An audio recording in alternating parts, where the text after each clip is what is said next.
আসসালামু আলাইকুম। আমার ভাবি নিয়ে আসলো তাদের ছাদ বাগানে, তো অনেক ধরনের সবজির গাছ হয়েছে। তো সেটা হচ্ছে তাদের নিজস্ব ছাদ বাগানের গাছের লাউ। কালকে আমি এই লাউ দিয়ে একটা রেসিপি রান্না করব, আপনাদের সাথে শেয়ার করব। একদম কচি লাউ। আর হচ্ছে তাদের আবার ছোটোখাটো ফার্ম আছে মুরগির, কবুতর, কোয়েল পাখি। তা আমি আবার কোয়েল পাখি খাই না, আমি মুরগির ডিম খাই। তা একদম দেশি মুরগির ডিম। দেখেন কি সুন্দর করে নিয়ে আসছে। এগুলাকে কি বলে, তুষ বলে না, তুষের মধ্যে নিয়ে আসছে যাতে ডিম না ভেঙে যায়।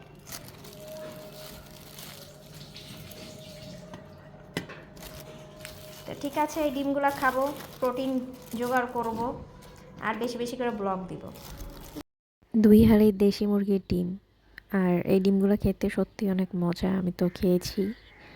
আর সাথে ছিল হচ্ছে কাঁচা বাদাম, এটা ভাবিদের বাড়িতেই পঞ্চগড়ের ক্ষেতের হচ্ছে তাদের করা এই বাদামগুলা।